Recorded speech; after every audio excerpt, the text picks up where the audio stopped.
Então, vamos continuar a República Oligárquica. Na última aula a gente já caracterizou, então, fraudes eleitorais, opressão política da elite cafeitora. Então, isso vai ter um custo.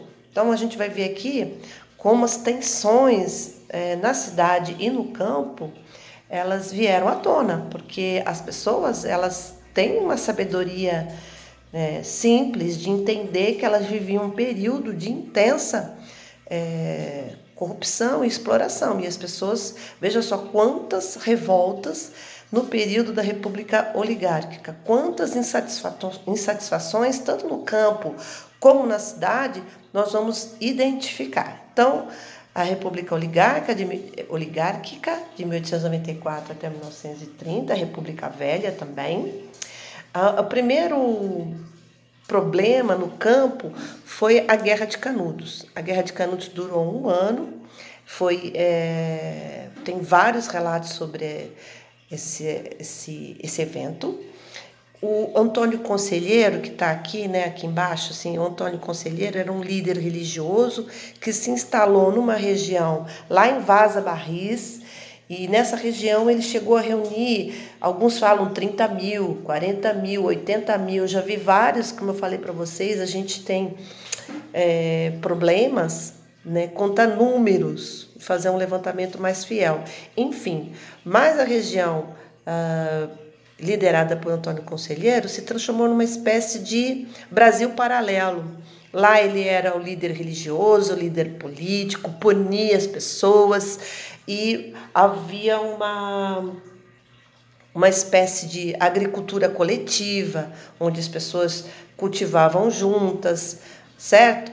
Então, a Guerra de Canudos tem várias explicações. Então, a que eu gosto de usar é que houve um problema de entrega de madeira, que é o que está registrado. Então, o Antônio Conselheiro comprou umas madeiras, essas madeiras não foram entregues, ele levou um grupo para cobrar as madeiras, e isso se transformou em um problema com a polícia da região.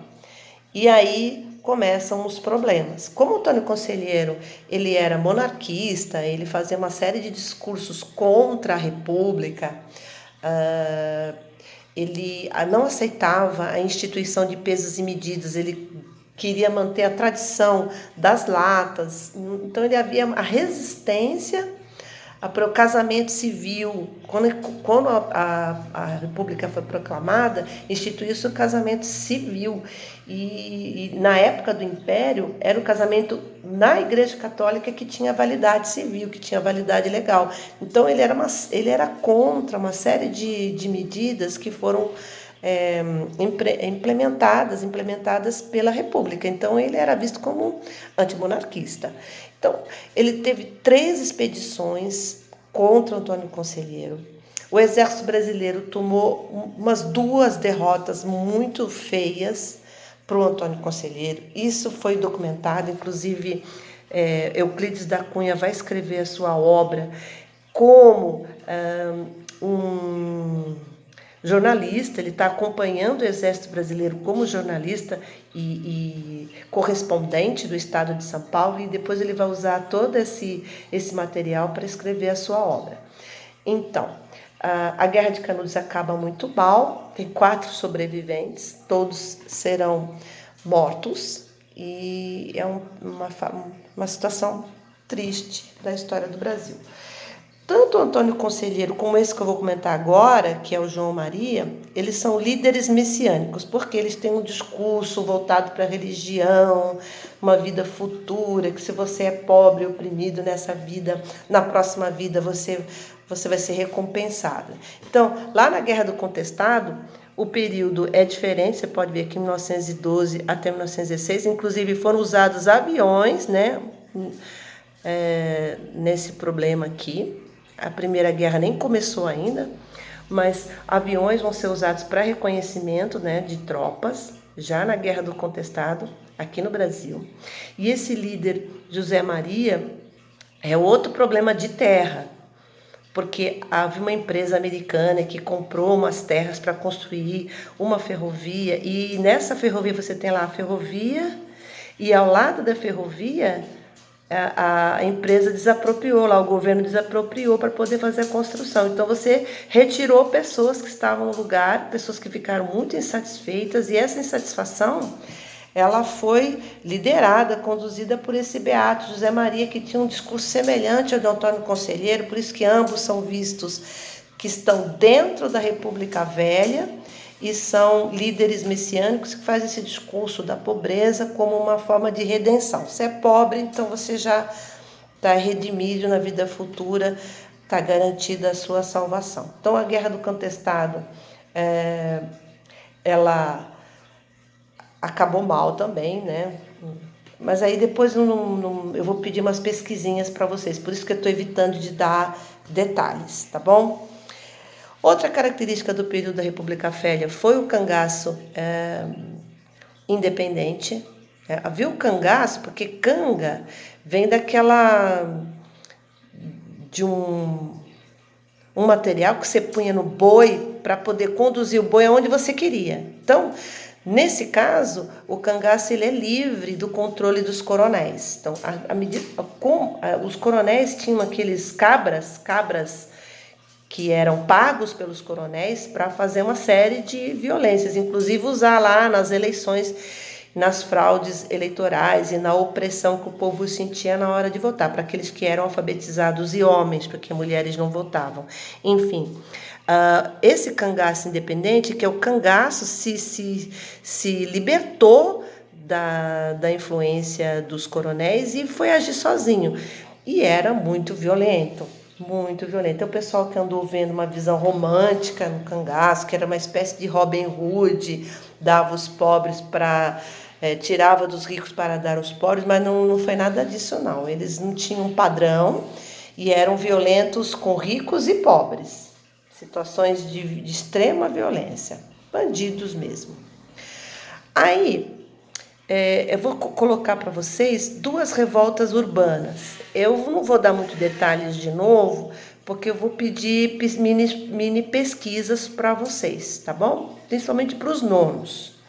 Para os terceiros, não precisa fazer, tá? Então, a revolta da vacina obrigatória é exatamente uma revolta urbana, lá no Rio de Janeiro, contra a vacina obrigatória, né? Então, o protagonista dessa revolta foi o ministro da Saúde, Oswaldo Cruz, que tinha boas intenções, excelentes intenções, e quando ele obriga a vacina obrigatória, as pessoas se revoltam, porque era uma violência eles entendiam, o povo entendia como uma violência. Entrar na casa das pessoas, sair vacinando, mostrar o braço, imagina as senhoras terem os seus braços expostos para um estranho vir dar uma injeção. Então, um absurdo.